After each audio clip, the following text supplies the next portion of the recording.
Japanese car scene first started in America probably in the early 90s, back in the Fast and Furious days. After that movie, everyone loved how they heavily modified their cars to look however they want them to.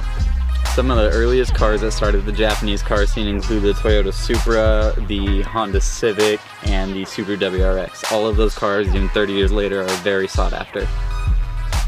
I drive a 2004 Subaru WRX. They're really fun to drive just because most Japanese cars are all turbocharged, so around like 3,500 RPMs, like the turbo kicks in, you kind of get a little extra boost out of there. At every car show, Japanese cars probably make up a good 80% of all the cars there. They're just very common, mostly amongst teenagers. Part of the reason Japanese cars are so popular amongst teenagers is that they are very affordable.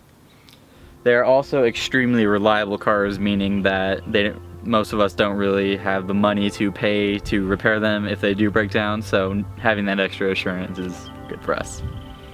Japanese cars are very easy to modify. There is a wide variety of different things you can do to them.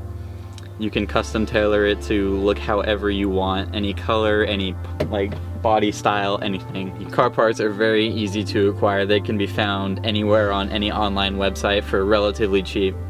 My car here is a Scion FRS. I have modified everything from the suspension, rims, tires, even the exhaust system. It is very easy to work on. Everything runs smoothly, no issues whatsoever.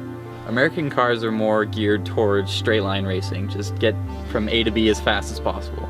Whereas Japanese cars, being handling oriented, they're more for racetrack driving. They're very good in turns, beautiful handling.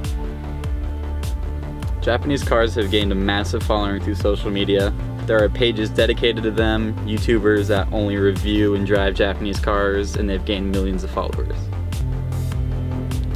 Many YouTubers have made a living off of Japanese cars. For example, TJ Hunt, he first bought this same car 2 years ago. He grew a following through it by modifying it and posting videos of it, tutorials, how-tos, and now today he has over 600,000 subscribers, and he was able to buy 3 cars now and his own garage just from reviewing Japanese cars. Japanese cars have also become the center of many video games such as Need for Speed, Forza. They're just very popular. Japanese cars have opened up a lot of jobs in America. There are many specialized shops that only do Japanese cars now, whether it be from just wrapping it, changing the color, to installing parts for you. Alright, so overall, the Japanese cars have made a lasting impact in American car culture, as they have gained a massive following, especially here in California. And they are relatively cheap to buy, making them very appealing amongst the younger age group.